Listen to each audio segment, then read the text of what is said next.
anything, and they couldn't, this one is for you. I know you're exhausted. I know you're running on coffee and fear and maybe 2 hours of broken sleep. And I know that every single mealtime is turned into this emotional negotiation that leaves both of you feeling worse. So let's fix the system, because right now you don't have a system, you have panic. Welcome to the Sippable Solutions Support Show. I'm Dannie Cade, cancer survivor of 10 plus years, and I lost a total of 100 pounds in a matter of months to cancer cachexia. And I watched those who love me fall apart trying to keep me alive. I know what both sides of this looks like, and here's what I need you to hear first. You are not a short order cook.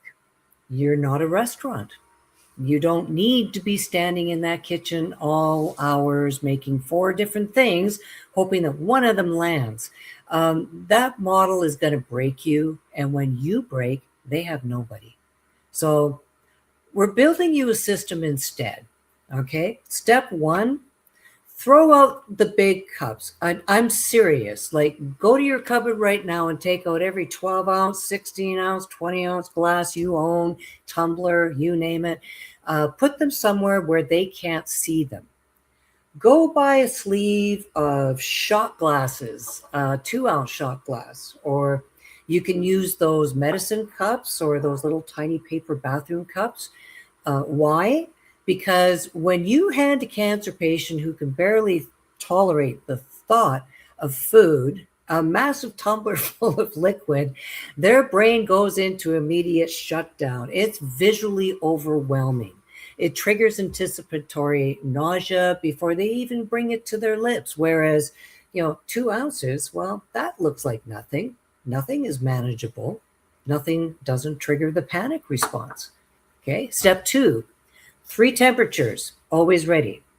Always have 3 different options at 3 different temperatures. Something cold, something room temperature, something that can be warmed up in 30 seconds. Why 3?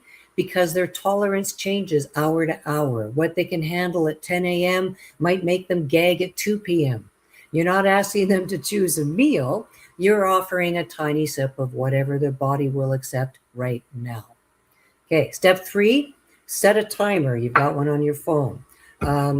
Not a meal time. Like, forget breakfast, lunch, and dinner. Those don't exist anymore.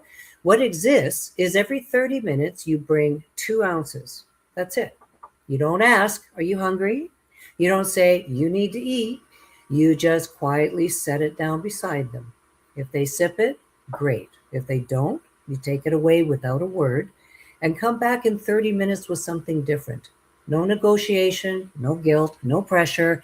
You're removing the emotion from the equation entirely. Okay, step 4, batch it. Prepare everything you need either the night before or first thing in the morning. And pour your sippable solutions into those tiny portions. Label them if you need to and line them up in the fridge. Now, when that timer goes off, you're not cooking, you're not blending, you're not standing in the kitchen crying because nothing is working. You're grabbing a 2-ounce cup and walking it over. 10 seconds, done. This is how you sustain this for months without losing your mind. And here's the piece nobody tells caregivers. You cannot pour from an empty cup. And the way most people are doing this, the constant cooking, the constant rejection, the constant emotional weight of watching someone refuse food, that empties you in weeks. This system keeps you functional. If they can do this, it keeps them fed and it removes the single biggest source of conflict between you. When I was wasting away and the people around me were panicking, the turning point wasn't someone making me a better meal.